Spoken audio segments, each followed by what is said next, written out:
نحمده ونصلي ونسلم على رسوله الكريم أما بعد فأعوذ بالله من الشيطان الرجيم بسم الله الرحمن الرحيم ووصى بها إبراهيم بنيه ويعقوب يا بني إن الله اصطفى لكم الدين فلا تموتن إلا وأنتم مسلمون أم كنتم شهداء إذ حضر يعقوب الموت إذ قال لبنيه ما تعبدون من بعدي قالوا نعبد إلهك وإله آبائك إبراهيم وإسماعيل وإسحاق إلها واحدا ونحن له مسلمون تلك أمة قد خلت لها ما كسبت ولكم ما كسبتم ولا تسألون عما كانوا يعملون صدق الله مولانا العظيم اللهم صل على سيدنا ومولانا محمد وعلى آل سيدنا ومولانا محمد وبارك وسلم۔ اور وصیت کی ملت ابراہیمیہ کی۔ ابراہیم علیہ السلام نے اپنے بیٹوں کو اور یعقوب علیہ السلام نے بھی اپنے بیٹوں کو کہا، انہوں نے، اے ہمارے بیٹوں، بے شک اللہ تعالیٰ نے چن لیا ہے تمہارے لیے دین کو، فلا تموتن الا وانتم مسلمون، تم نہ مرنا مگر اس حال میں کہ تم مسلمان ہو۔ کیا تم حاضر تھے جب یعقوب علیہ السلام کی موت کا وقت آیا؟ اذ قال لبنیہ، جب انہوں نے اپنے بیٹوں سے کہا، تم کن کی عبادت کرو گے میرے بعد؟ انہوں نے کہا کہ ہم عبادت کریں گے آپ کے الہ کی، آپ کے آباء و اجداد ابراہیم و اسماعیل اور اسحاق کے الہ کی، جو ایک ہی الہ ہے، اور ہم اسی کی فرما برداری کرنے والے ہیں۔ وہ ایک جماعت تھی جو گزر چکی، لہا ما کسبت ولکم ما کسبتم، جو انہوں نے کمایا اس کا فائدہ ان کو ہوگا، اور تمہارے لیے وہ ہوگا جو تم نے کمایا، اور تم نہیں پوچھے جاؤ گے اس سے جو کچھ کہ وہ عمل کرتے رہے۔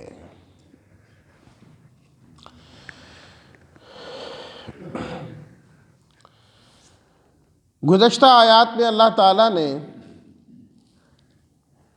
ملت ابراہیمی کی خصوصیت کو بیان فرمایا کہ یہ اتنی عظیم اور بلند و بالا ملت ہے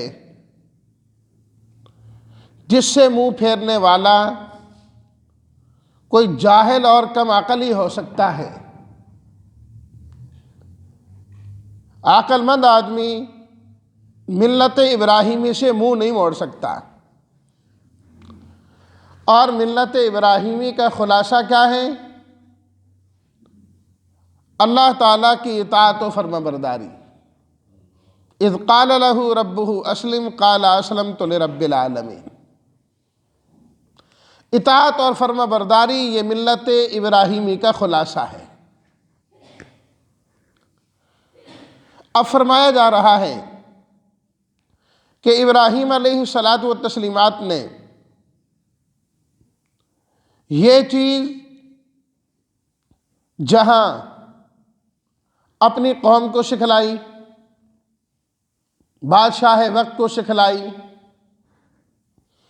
عراق میں اس چیز کی دعوت دی، شام میں جا کر اس چیز کی دعوت دی، وہاں ابراہیم علیہ الصلاۃ والتسلیمات اپنی اولاد کی تربیت سے غافل نہیں ہوئے۔ کہ اوروں کو تو وہ سکھاتے رہے ہوں اور ترغیب دیتے رہے ہوں اور اپنی اولاد کی جانب توجہ ہی نہیں کی۔ اور یہ عام طور پر ایسے ہی ہوتا ہے کہ اولاد کی محبت ایک فطرتی محبت ہے۔ ہر انسان فطری طور پر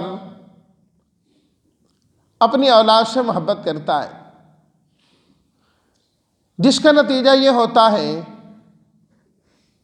کہ بڑے بڑے مصلح، اصلاح کرنے والے،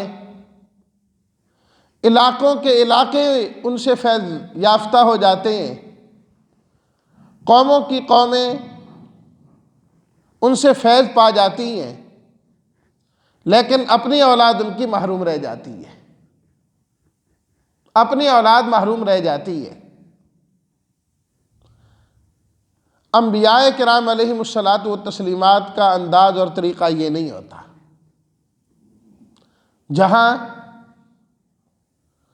وہ اوروں کی اصلاح کی پوری فکر کرتے ہیں، اپنی اولاد کی بھی اصلاح کی پوری فکر کرتے ہیں۔ نعوذ باللہ ایسا نہیں ہے کہ ان کو اپنی اولاد سے محبت نہیں ہوتی، محبت تو ہوتی ہے اپنی اولاد سے۔ اللہ اکبر۔ دیکھیے نا، اللہ پہلے تو اللہ سے مانگ رہے ہیں۔ حضرت ابراہیم علیہ الصلاۃ والتسلیمان، رب حب لی من الصالحین، اے اللہ مجھے بھی ایک بیٹا عطا کر دے جو نیک ہونا چاہیے۔ اللہ اکبر۔ اولاد بھی مانگ رہے ہیں لیکن اللہ سے نیک اولاد مانگ رہے ہیں۔ صرف اولاد نہیں مانگنی، اللہ سے جب مانگے نیک اولاد مانگے، جب مانگے نیک اولاد مانگے، نیک اولاد مانگنی چاہیے اللہ سے۔ یہ نبیوں کا طریقہ ہے۔ اور پھر جب حضرت اسماعیل پیدا ہو گئے اور انہیں اللہ کے حکم سے مکہ المکرمہ چھوڑ کے آ رہے ہیں، تو وہاں الگ ہوتے ہی کس طرح اللہ تعالیٰ سے دعا کر رہے ہیں، رب جعل ھذا البلد آمنا، یا اللہ امن والا شہر بنا دے اسے، وارزق اہلہ من الثمرات، یا اللہ یہاں والوں کو سب چیزوں کے پھل اور نتیجے بھی عطا کرنا، اسکنت من ذریتی، یا اللہ میں نے یہاں اپنی اولاد کو ٹھہرایا ہے، تیرے حکم سے اپنی اولاد کو چھوڑ کے جا رہا ہوں۔ یہ اپنی اولاد سے محبت نہیں ہے تو اور کیا ہے؟ اپنی اولاد سے محبت ہی ہے نا۔ اور جب اللہ تعالیٰ نے حکم دیا خواب کے ذریعے اپنے بیٹے کو ذبح کرنے کا، تو کیا فرمایا؟ اے میرے پیارے بیٹے، یا بنیا انی ارا فی المنام، اے میرے بہت پیارے بیٹے، میں نے ایسے دیکھا ہے۔ معلوم ہوا کہ پیار اور محبت بھی اعلیٰ درجے کی ہے، لیکن اللہ کی محبت ان سب محبتوں پر غالب ہے۔ خلیل اللہ ہے نا، اللہ کے خلیل ہیں، اس محبت کو سب محبتوں پر غالب رکھا ہے۔ تو فطرتی محبت موجود ہے، فطری محبت موجود ہے۔ تو اس لیے اصلاح کا آغاز اپنے گھر سے اور اپنی اولاد سے کرنا چاہیے، اپنے گھر سے اپنی اولاد سے کرنا چاہیے۔ اللہ تعالیٰ نے خود فرمایا نبی کریم صلی اللہ علیہ وسلم سے، وَأَنذِرْ عَشِيرَتَكَ الْأَقْرَبِينَ، کہ آپ ڈرائیے اپنے عزیز و اقارب کو، اپنے قریبی رشتہ داروں کو، وہاں سے آغاز کیجئے، اس لیے کہ ان کا حق زیادہ بنتا ہے۔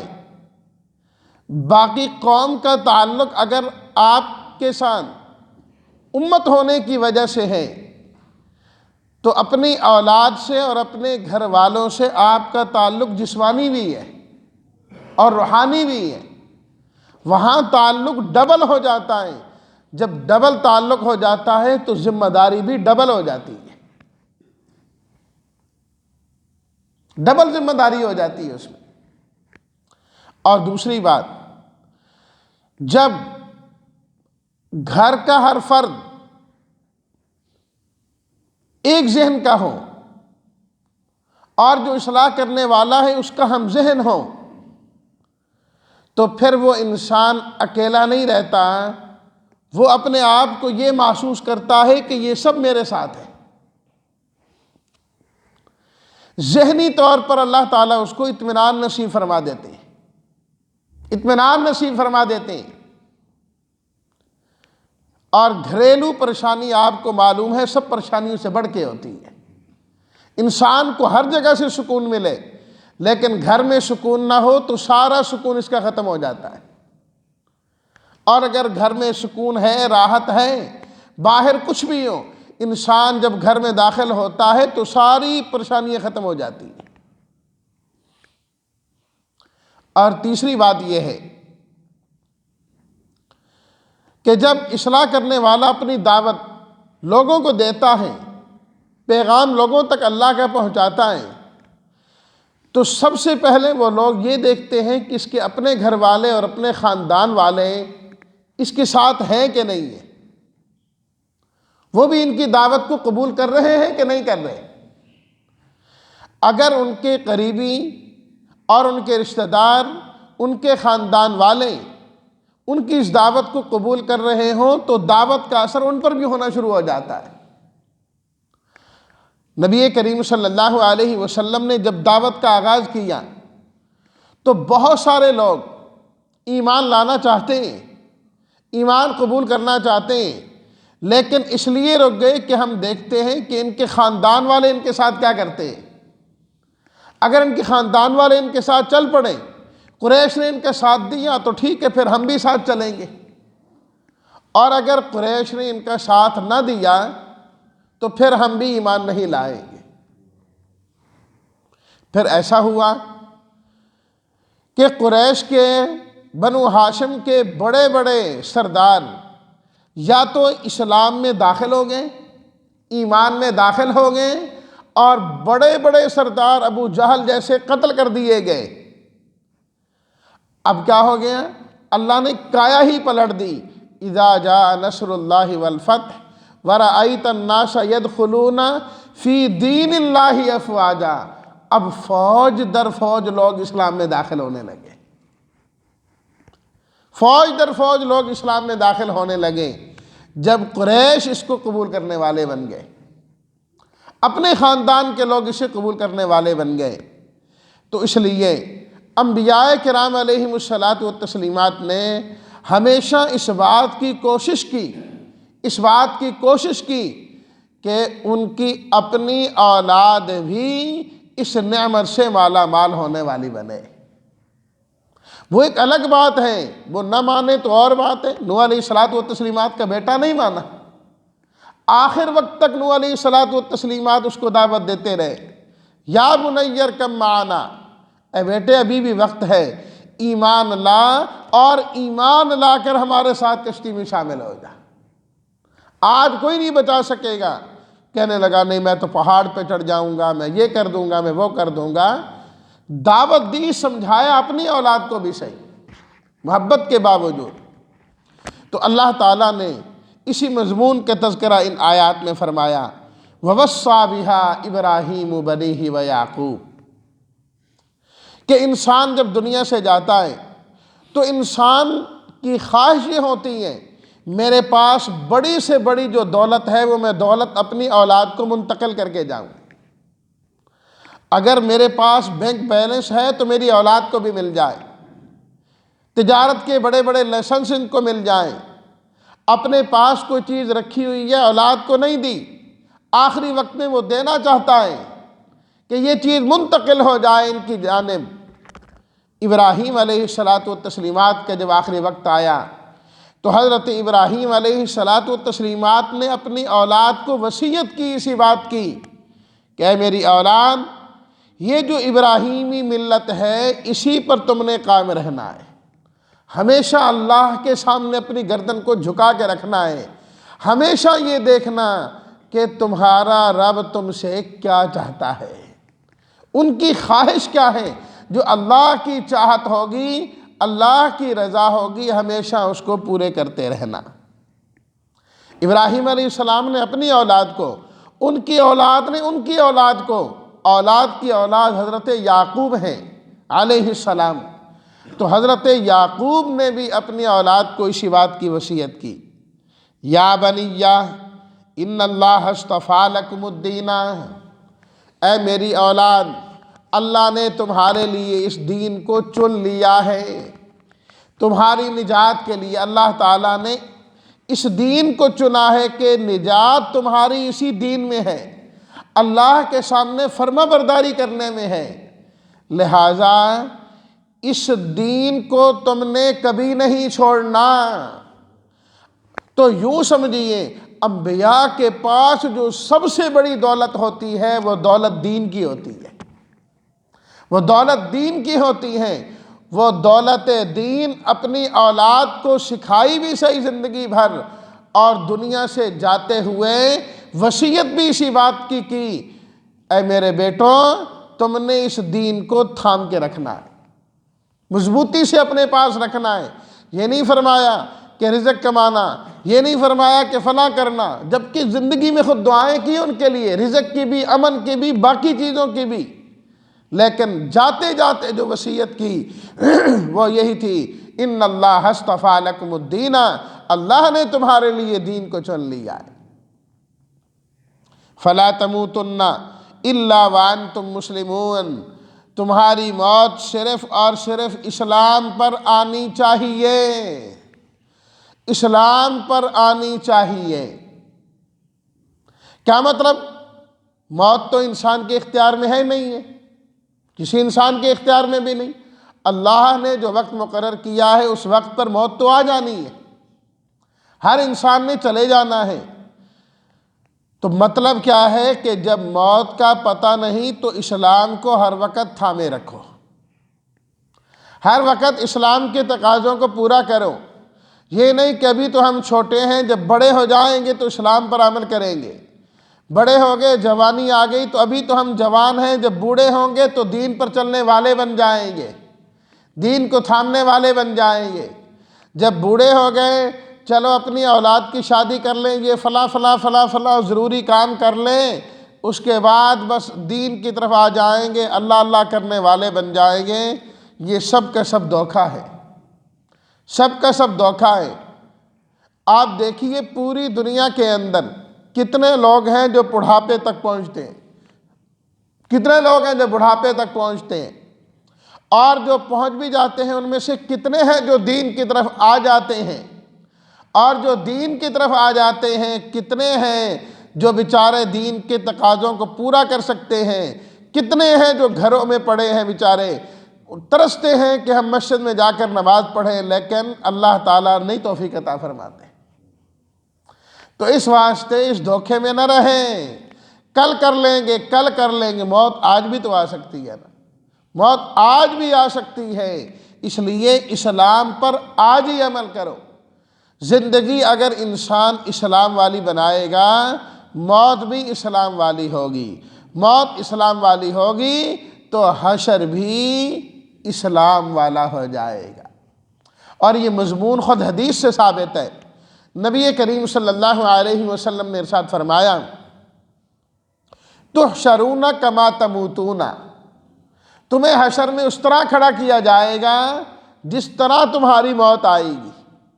اسلام پر موت آئی تو میدان حشر میں بھی اسلام پر کھڑے کیے جاؤ گے، غیر اسلام پر موت آئی تو حشر میں بھی غیر اسلام پر کھڑے کیے جاؤ گے۔ تموتون کما تحیون، اور فرمایا کہ تمہاری موت اس طرح آئے گی جس طرح تم نے زندگی گزاری ہے، جس طرح تم نے زندگی گزاری ہے۔ زندگی اگر اسلام والی گزاری ہے، منافقت نہیں تھی، تو اللہ تعالیٰ موت بھی اسلام والی عطا فرما دیتے، موت بھی اسلام والی عطا فرما دیتے۔ اور اگر زندگی اسلام والی نہیں ہے تو موت بھی اسلام والی نہیں ہے۔ اور اسی چیز کا حکم اللہ تعالیٰ نے چوتھے سپارے کے دوسرے رکوع میں فرمایا، یا ایھا الذین آمنوا اتقوا اللہ حق تقاتہ ولا تموتن الا وانتم مسلمون۔ اے ایمان والو، اللہ سے ڈرتے رہو جس طرح کہ اسے ڈرنے کا حق ہے، تمہیں موت نہ آئے مگر اس حال میں کہ تم مسلمان ہو۔ اسلام کی حالت میں تمہیں موت آنی چاہیے۔ یہی بات حضرت ابراہیم اپنے بیٹوں کو، حضرت یعقوب اپنے بیٹوں کو فرما رہے ہیں کہ تمہاری موت اسلام پر آنی چاہیے۔ تو اللہ ان کے ذریعے ایک تو آپ کو اور مجھے سمجھا رہے ہیں کہ اے پڑھنے والے قرآن کے، تیری موت بھی اسلام پر آنی چاہیے، تیری موت بھی اسلام پر آنی چاہیے۔ اور دوسری ہمیں یہ بات سمجھائی جا رہی کہ تم اپنی اولاد سے محبت کرو، ضرور کرو، لیکن ان کی آخرت کی فکر ضرور ہونی چاہیے، آخرت کی فکر ضرور ہونی چاہیے۔ تمہیں اپنی اولاد سے اس وقت بے فکر نہیں ہونا چاہیے جب دیکھو کہ اچھا روزگار ہے، تب بے فکر نہیں ہونا چاہیے جب یہ دیکھو کہ اچھا تاجر ہے، اس وقت بے فکر نہیں ہونا چاہیے جب یہ دیکھو کہ وہ ایک فیکٹری کا مالک ہے۔ تمہیں بے فکر اس وقت ہونا چاہیے جب یہ سمجھ لو کہ میری اولاد اسلام پر چلنے والی ہے۔